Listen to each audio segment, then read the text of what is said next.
بسم اللہ الرحمن الرحیم۔ السلام علیکم ہسٹری ٹیلر کے معزز سامعین، میں ہوں عدیل احمد اور آپ دیکھ رہے ہیں ہمارا یوٹیوب چینل۔ معزز سامعین، جیسا کہ آپ جانتے ہیں کہ ہم نے اپنی پچھلی ویڈیو میں معرکہ بدر کے بارے میں بتایا تھا، جس میں حضرت خالد بن ولید کے قبیلے کے 17 افراد مارے گئے تھے، جس میں قریش کے سردار ابو سفیان کی بیوی، ہند کا چچا، بھائی اور بیٹا بھی شامل تھا، جس کے بارے میں سن کر ابو سفیان کی بیوی ہند بولی، میرے خون کو صرف میرے بیٹے کا قتل گرما رہا ہے۔ ابو سفیان نے کہا تھا، مجھ پر اپنے بیٹے کا خون کا انتقام فرض ہو گیا ہے، میں سب سے پہلے یہ کام کروں گا کہ محمد صلی اللہ علیہ وسلم کے خلاف زبردست فوج تیار کر کے اسے آئندہ لڑنے کے قابل نہیں چھوڑوں گا۔ مشہور مورخین لکھتے ہیں کہ اگلے ہی روز ابو سفیان نے تمام سرداروں کو بلایا۔ ان میں زیادہ تعداد ان سرداروں کی تھی جو کسی نہ کسی وجہ سے جنگ بدر میں شریک نہیں ہو سکے، اور ان میں سے ہر ایک کا کوئی نہ کوئی عزیز اس جنگ میں مارا گیا تھا۔ سب انتقام کا ارادہ لے کر اکٹھے ہوئے۔ کیا مجھے زیادہ باتیں کرنے کی ضرورت ہے؟ ابو سفیان نے کہا، میرا اپنا جوان بیٹا مارا گیا ہے، اگر میں انتقام نہیں لیتا تو مجھے جینے کا کوئی حق نہیں ہے۔ سب ایک ہی بار بولنے لگے۔ وہ اس پر متفق تھے کہ مسلمانوں سے بدر کی شکست کا انتقام لیا جائے، لیکن آپ میں سے کوئی بھی اپنے گھر میں نہ بیٹھا رہے۔ خالد نے کہا، بدر میں ہم صرف اس لیے ذلت میں گھرے کہ سردار گھروں میں بیٹھے رہے اور ان لوگوں کو لڑنے بھیج دیا جو قریش کی عظمت کو نہیں سمجھتے۔ کیا میرے باپ کو بھی قریش کی عظمت کا خیال نہ تھا؟ خالد کے چچا زاد بھائی اکرمہ، جو ابو جہل کا بیٹا تھا، برہم ہوتے ہوئے کہا، کیا صفوان بن امیہ کے باپ کو بھی قریش کی عظمت کا خیال نہ تھا؟ تم کہاں تھے الولید کے بیٹے؟ ہم یہاں ایک دوسرے سے لڑنے کے لیے اکٹھے نہیں ہوئے۔ ابو سفیان نے کہا، خالد، تمہیں ایسی بات نہیں کرنی چاہیے تھی جس سے کوئی اپنی بے عزتی محسوس کرے۔ ہم میں سے کوئی بھی عزت والا نہیں رہا۔ خالد نے کہا، ہم سب اس وقت تک بے عزت رہیں گے جب تک ہم محمد صلی اللہ علیہ وآلہ وسلم اور اس کے چیلوں کو ہمیشہ کے لیے ختم نہیں کر دیتے۔ مجھے اپنے گھوڑوں کے سموں کی قسم، میرے خون کی گرمی نے میری آنکھیں جلا دی ہیں۔ ان آنکھوں کو مسلمانوں کا خون ٹھنڈا کر سکتا ہے۔ میں پھر کہوں گا کہ اب سردار آگے ہوں گے اور میں جانتا ہوں کہ میدان جنگ میں کہاں ہوں گے، لیکن جنگ میں ہمارا جو سردار ہوگا میں اس کے حکم کا پابند رہوں گا، اور اگر میں سمجھوں گا کہ مجھے سردار نے ایسا حکم دیا ہے جو ہمیں نقصان دے گا تو میں ایسا حکم نہیں مانوں گا۔ سب نے متفقہ طور پر ابو سفیان کو اپنا سردار مقرر کیا۔ اس سے ایک روز پہلے اہل مکہ کا ایک قافلہ فلسطین سے مکہ واپس آیا تھا۔ یہ تجارتی قافلہ تھا۔ مکہ کے باشندوں، خصوصاً قریش کے ہر خاندان نے اس تجارت میں حصہ ڈالا تھا۔ اس قافلے میں کم و بیش 1000 اونٹ تھے۔ جو مال گیا تھا اس کی مالیت 50,000 دینار تھی۔ قافلے کا سردار ابو سفیان تھا، جس نے 50,000 پر 50,000 دینار منافع کمایا تھا۔ قافلے سے واپسی کا راستہ مدینہ سے گزرتا تھا۔ مسلمانوں کو پتہ چل گیا۔ انہوں نے پورے قافلے کو گرفتار کرنے کا ارادہ کیا اور ایک مقام پر قافلے کو گھیرے میں لے لیا، لیکن وہ زمین ایسی تھی کہ ابو سفیان نے ایک ایک آدمی اور ایک ایک اونٹ کو زمین کے اونچے نیچے خد و خال سے فائدہ اٹھاتے ہوئے گھیرے سے نکال دیا تھا۔ خالد کا گھوڑا خرامہ خرامہ مدینہ کی طرف چلا جا رہا تھا، مگر خالد کا ذہن پیچھے کو سفر کر رہا تھا۔ اسے اس وقت کا جب قریش انتقام کی اسکیم بنانے کے لیے اکٹھے ہوئے تھے ایک ایک لفظ جو کسی نے کہا تھا سنائی دے رہا تھا، اگر تم نے مجھے اپنی سرداری دی ہے تو میرے ہر فیصلے کی پابندی تم پر لازم ہے۔ ابو سفیان نے کہا، میرا پہلا فیصلہ یہ ہے کہ میں نے ابھی 50,000 دینار منافع سب میں تقسیم نہیں کیا، وہ میں تقسیم نہیں کروں گا، یہ مسلمانوں کے خلاف فیصلہ کن جنگ میں استعمال ہوگا۔ مجھے اور میرے خاندان کو یہ فیصلہ منظور ہے۔ سب سے پہلے خالد نے کہا، پھر منظور ہے، ایسا ہی کرو، منظور ہے کی آوازیں اٹھیں۔ میرا دوسرا حکم یہ ہے، ابو سفیان نے کہا، کہ جنگ بدر میں ہمارے جو آدمی مارے گئے ہیں ان کے لواحقین آہوازاری کر رہے ہیں۔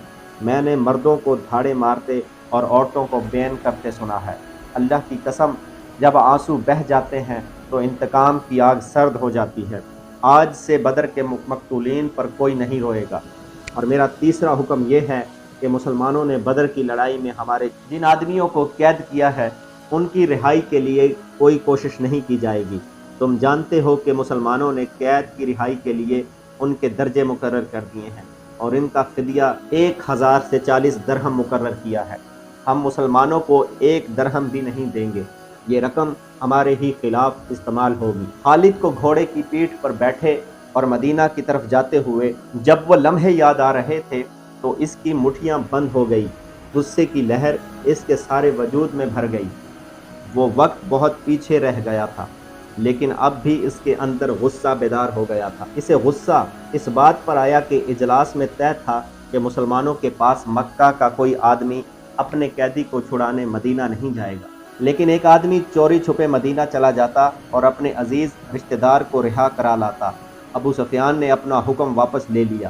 خالد کا اپنا ایک بھائی جس کا نام ولید تھا مسلمانوں کے پاس جنگی قیدی تھا۔ اگر اس وقت تک قریش اپنے بہت سے قیدی رہا نہ کرائے لائے ہوتے تو خالد اپنے بھائی کی رہائی کے لیے کبھی نہ جاتا۔ اسے اپنے بھائیوں نے مجبور کیا تھا کہ ولید کی رہائی کے لیے جائے۔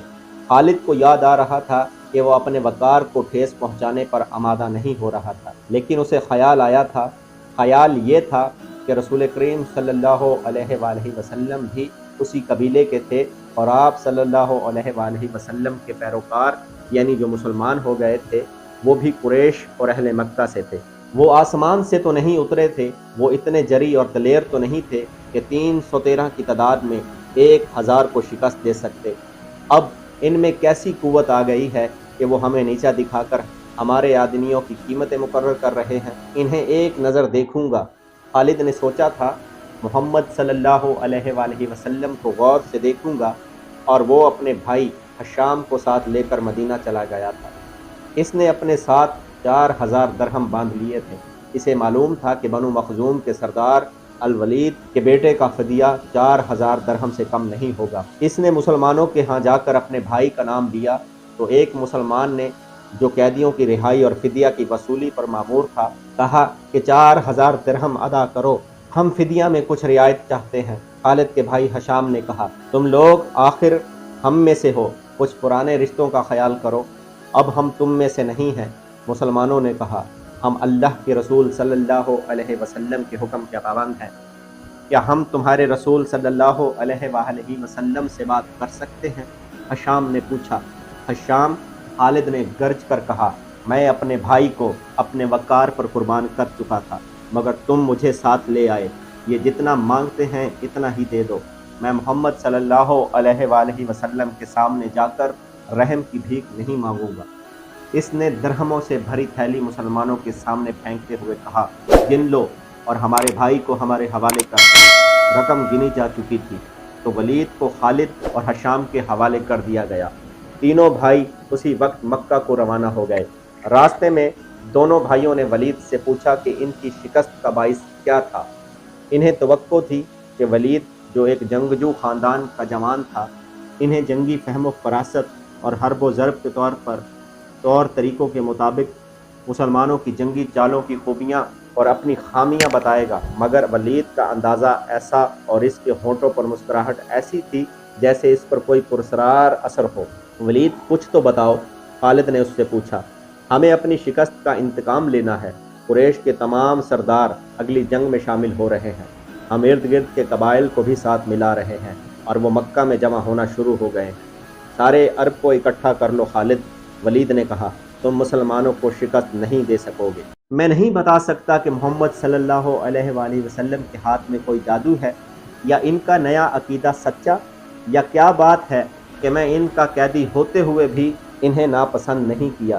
پھر تم اپنے قبیلے کے غدار ہو، حشام نے کہا۔ غدار ہو یا تم پر ان کے جادو کا اثر ہو گیا ہے۔